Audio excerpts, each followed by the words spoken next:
Hi everyone. അപ്പോൾ ഇന്ന് നമ്മൾ ഖുലിയെ ദിൽസെ എന്ന യൂണിറ്റ് 1-ലെ ഫസ്റ്റ് ചാപ്റ്റർ ആണ് നോക്കാനായിട്ട് പോകുന്നത്. അപ്പോൾ ഖുലിയെ ദിൽസെ എന്ന് വെച്ച് കഴിഞ്ഞാൽ തുറന്ന മനസ്സോടെ എന്നാണ് അതിന്റെ അർത്ഥം. ദിൽ എന്ന് പറഞ്ഞാൽ എന്താണ്? ഹൃദയം അല്ലെങ്കിൽ മനസ്സ് എന്നുള്ള അർത്ഥത്തിലാണ്. ഖുലെ എന്ന് പറഞ്ഞാൽ തുറന്ന. അപ്പം തുറന്ന മനസ്സോടെ അല്ലെങ്കിൽ തുറന്ന ഹൃദയത്തോടെ എന്നുള്ള അർത്ഥമാണ് ഈ ഒരു യൂണിറ്റിന്റെ പേരിന് വരുന്നത്. അപ്പോ ഈ ഒരു യൂണിറ്റിലെ ആദ്യത്തെ കവിതയാണ് നീലി ചിടിയ എന്ന് പറയുന്നത്. നീലി ചിടിയ എന്ന് വെച്ച് കഴിഞ്ഞാൽ നീല പക്ഷി എന്നാണ് അർത്ഥം. നീലി എന്ന് പറഞ്ഞു കഴിഞ്ഞാൽ നീല കളറിലുള്ള, ചിടിയ എന്ന് പറയുമ്പോൾ പക്ഷി. ആരാണ് ഈ ഒരു കവിത രചിച്ചിട്ടുള്ളത്? ഹരിവൻഷ് റായ് ബച്ചനാണ് ഈ ഒരു കവിത രചിച്ചിട്ടുള്ളത്. അപ്പോൾ ഒരു നീല പക്ഷിയെ കുറിച്ചിട്ടാണ് കവി ഇവിടെ വർണ്ണിക്കുന്നത്. നീലെ ആസ്മാൻ സെ ഉത്തരി. ഉത്തർന്ന എന്ന് വെച്ച് കഴിഞ്ഞാൽ ഇറങ്ങുക. അപ്പോ എവിടെ നിന്നാണ് ഈ പക്ഷി ഇറങ്ങി വന്നത് എന്നാണ് പറയുന്നത്? നീലെ ആസ്മാൻ സെ, നീല കളറിലുള്ള ആസ്മാൻ, ആകാശത്ത് നിന്ന്. സെ എന്ന് പറയുമ്പോൾ അവിടെ നിന്ന്. നീലെ ആസ്മാൻ സെ ഉത്തരി, നീല കളറിലുള്ള ആകാശത്ത് നിന്നും എന്താണ് ചെയ്തത്? ഉത്തരി, ഇറങ്ങി വന്നു.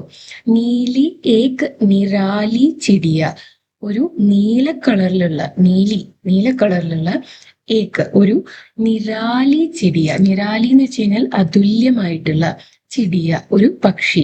അപ്പൊ നീലാകാശത്ത് നിന്നും നീല കളറിലുള്ള ഒരു അതുല്യമായിട്ടുള്ള ഒരു പക്ഷി ഇറങ്ങി വന്നു എന്നാണ് പറയുന്നത്. ഗാത്തി ഉടനെ വാലി ചിടിയ, പാടിക്കൊണ്ട് പറക്കുന്ന പക്ഷി. ഗാന എന്ന് വെച്ച് കഴിഞ്ഞാൽ പാടുക. അപ്പൊ ഗാത്തി എന്ന് പറഞ്ഞു കഴിഞ്ഞാൽ പാടുന്ന. ഉടനെ വാലി, ഉടന എന്ന് വെച്ച് കഴിഞ്ഞാൽ പറക്കുക. ഉടനെ വാലി എന്ന് വെച്ച് കഴിഞ്ഞാൽ പറക്കുന്ന ചിടിയ പക്ഷി. ഉടുത്തി ഗാനെ വാലി ചിടിയ, പറക്കുന്ന, പാട്ട് പാടുന്ന പക്ഷി.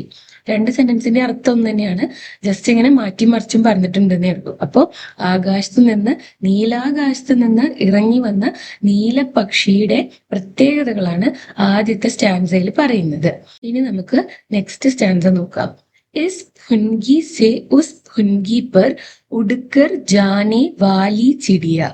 അപ്പോ ഈ ഫുൻഗി എന്ന് പറഞ്ഞു കഴിഞ്ഞാല് ഈ വാക്ക് ചിലര് ഫുങ്കി എന്നും വായിക്കും. പക്ഷെ ശരിക്കും ഫ എന്ന് വായിക്കണം എന്നുണ്ടെങ്കിൽ ഈ ലെറ്ററിന്റെ താഴെ ഒരു ഡോട്ട് ഉണ്ടായിരിക്കണം എന്നാണ് നിയമം.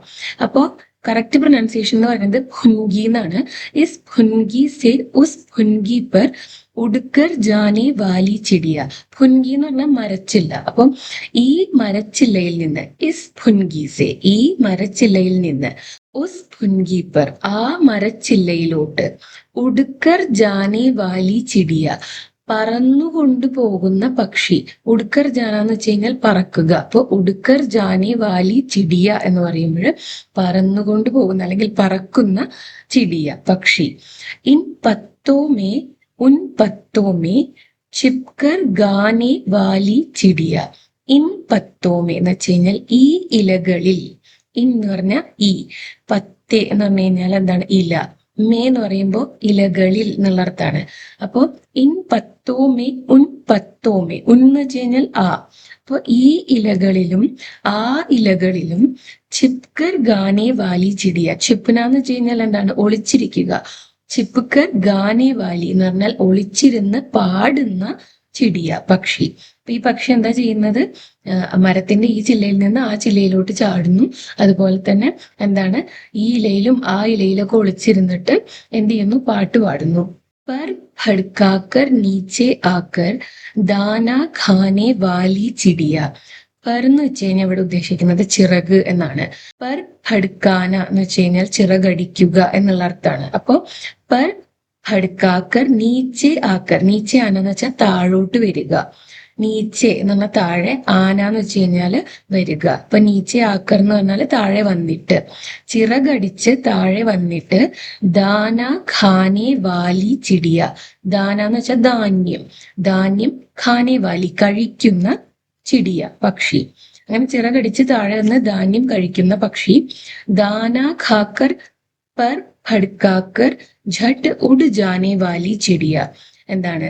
ധാന്യം ഖാക്കർ കഴിച്ചിട്ട്, പർ ഭടുക്കാക്കർ ചിറകടിച്ചിട്ട്, ഝട്ട് ഉഡ് ജാനെ വാലി ചിടിയ. ഝട്ട് എന്ന് പറഞ്ഞാൽ പെട്ടെന്ന് തന്നെ, അപ്പോൾ തന്നെ എന്താണ്? ഉഡ് ജാനെ വാലി ചിടിയ, പറന്നു പോകുന്ന. ഉടനാന്ന് വെച്ചാൽ പറക്കുക. പറന്നു പോകുന്ന ചിടിയ പക്ഷി എന്നാണ് പറയുന്നത്. നെക്സ്റ്റ് സ്റ്റാൻസയിൽ എന്താ പറയുന്നത്?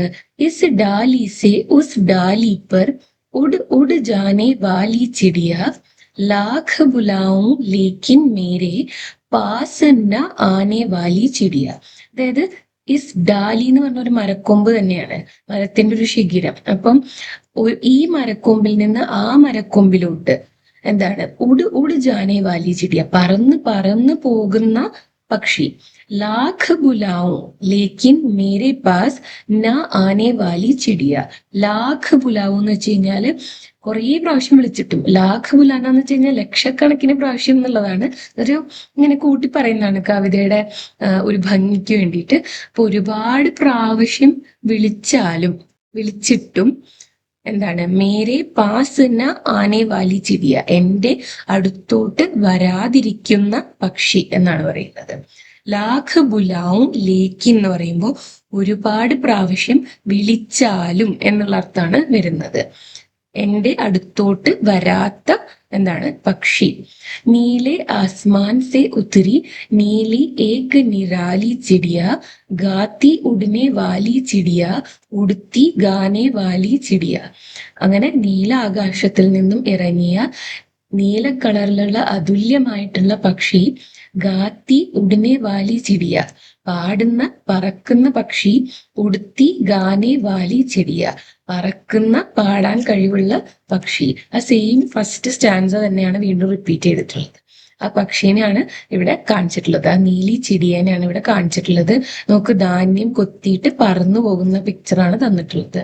ഓക്കെ, അപ്പോ ഇത്രയാണ് ഈ ഒരു കവിതയിൽ പറയാനായിട്ടുണ്ടായിരുന്നത്. അപ്പൊ ഇന്നത്തെ വീഡിയോ ഇത്രയേ ഉള്ളൂ. ഈ വീഡിയോ നിങ്ങൾക്ക് യൂസ്ഫുൾ ആയിട്ടുണ്ടാവുമെന്ന് കരുതുന്നു.